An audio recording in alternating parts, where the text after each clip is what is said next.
సినీ ప్రపంచం. నేను మీ హేమమాలిని. మరి వాల్టి సినీ ప్రపంచంలో ఏమేం అప్డేట్స్ ఉన్నాయో ఇప్పుడు చూసేద్దాం.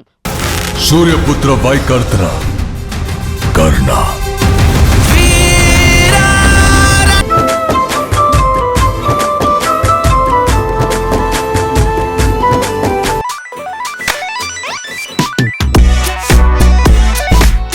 ముందుగా మొదటిది కల్కి 2 పై స్పందించిన నాగ్ అశ్విన్. రిలీజ్ డేట్ పై క్లారిటీ. మరి ఆ వివరాలేంటో ఇప్పుడు చూసేద్దాం.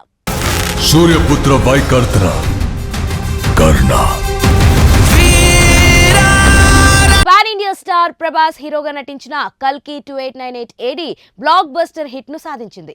అటు కలెక్షన్స్ లోనూ సరికొత్త రికార్డును క్రియేట్ చేసింది. అయితే దీనికి కొనసాగింపుగా కల్కి 2 రానున్న విషయం అందరికీ తెలిసిందే. ఇక కల్కి 2 సినిమా విశేషాలు తెలుసుకునేందుకు సినీ ప్రియులు ఎంతో ఆసక్తిగా ఎదురుచూస్తున్నారు. అయితే కల్కి సెకండ్ పార్ట్ స్క్రిప్ట్ వర్క్ పూర్తయిందని, జూన్ ఫస్ట్ వీక్ నుంచి షూట్ స్టార్ట్ కానుంది అని, మొదటి షెడ్యూల్లో కమల్ హాసన్ పై కీలక సన్నివేశాలను షూట్ చేస్తారని తెలుస్తుంది. కల్కి సీక్వెల్ లో కమల్ హాసన్ కి సంబంధించిన పార్ట్ ఎక్కువ ఉంటుందట.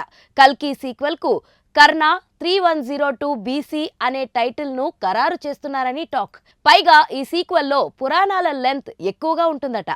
ఎలాగో కల్కి ఎండింగ్ ను కూడా కర్ణుడు పాత్రపై ముగించారు కాబట్టి కల్కి సీక్వెల్ మొత్తం కర్ణ పాత్ర చుట్టూ తిరుగుతుందనే అనుకోవాలి. కల్కి 2898 ఏడీలో కీలక పాత్ర పోషించిన దీపికా పదుకొనే పార్ట్ 2లోనూ కొన్ని సన్నివేశాల్లో అమ్మగా కనిపించనుంది.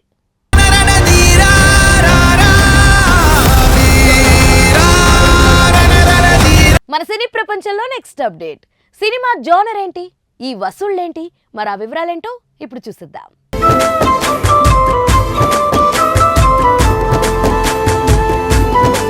ఒక్కో జోనర్కు ఒక్కో రీచ్ ఉంటుంది. కొన్ని జోనర్లకు సినిమాలకు వసూళ్ల పరంగా పరిమితులు కూడా ఉంటాయి. 100 కోట్ల వసూళ్లు సాధించాలంటే అందులో టాప్ స్టార్స్ నటించాలి. అది ఈవెంట్ ఫిలిం అయ్యుండాలి, పాన్ ఇండియా అపీల్ ఉన్న సినిమా అయ్యుండాలి అనే అభిప్రాయాలు అందరిలోనూ ఉంటాయి. ఫ్యామిలీ ఎంటర్టైనర్లు ఒక స్థాయికి మించి వసూళ్లు రాబట్టలేవు అనే అభిప్రాయం బలంగా వినిపిస్తుంటుంది.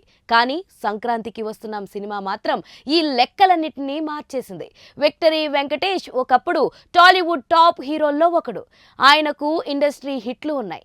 కానీ 2000 అనంతరం తర్వాతి తరం స్టార్లు జోరు ముందు ఆయన నిలవలేకపోయారు. చాలా ఏళ్ల నుంచి ఆయన మిడ్ రేంజ్ సినిమాలే చేస్తున్నారు. వాటి బడ్జెట్లు, బిజినెస్, వసూళ్లు అన్నీ కూడా ఒక స్థాయిలోనే ఉంటున్నాయి.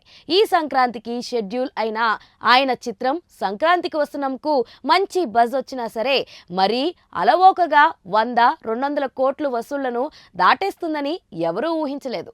3 రోజుల్లో 100 కోట్లు, వారం తిరిగేసరికి 200 కోట్ల గ్రాస్ మార్కును టచ్ చేయడం అనూహ్యం. ప్రస్తుతం ఈ సినిమా వసూళ్లు 250 కోట్ల మార్కును కూడా దాటేసి లేటెస్ట్ గా 260 కోట్ల దగ్గర ఉన్నాయి. 12 రోజుల్లోనే ఈ సినిమా ఈ మార్కును టచ్ చేసింది. ఇక 300 కోట్ల మైలురాయిని అందుకోవడం అన్నది లాంఛనమే. 50 కోట్లకు అటు ఇటుగా బడ్జెట్లో తెరకెక్కించిన ఒక ఫ్యామిలీ సినిమా కేవలం థియేట్రికల్ రన్ ద్వారానే 300 కోట్ల మైలురాయిని అందుకోవడం అన్నది చిన్న విషయం కాదు.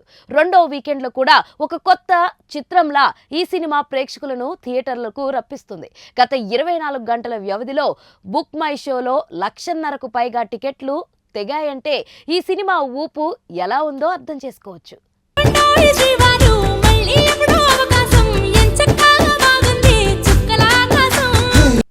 మన సినీ ప్రపంచంలో నెక్స్ట్ అప్డేట్. ప్రభాస్ తో సినిమాపై అనిల్ రావుపూడి క్లారిటీ. మరి ఆ వివరాలేంటో ఇప్పుడు చూసేద్దాం.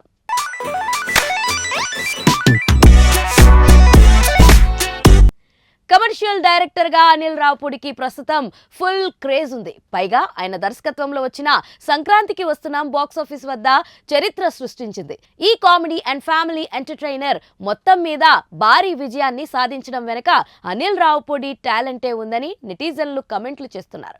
ఈ క్రమంలో ప్రభాస్ ఫ్యాన్స్ అనిల్ రావుపూడి మధ్య ఓ ఇంట్రెస్టింగ్ చర్చ జరిగింది. తన సినిమాలను గోదావరి జిల్లాల అభిమానులు మరింత ఎక్కువగా ఆదరిస్తున్నారని అనిల్ రావుపూడి చెప్పుకొచ్చారు. చెప్పుకొచ్చారు.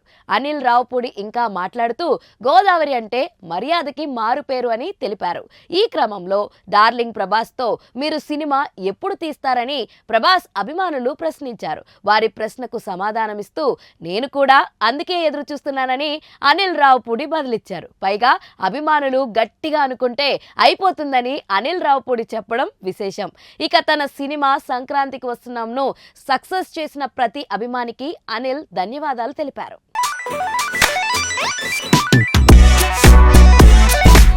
సో చూసారు కదా, ఇదండి ఇవాల్టి సినీ ప్రపంచం.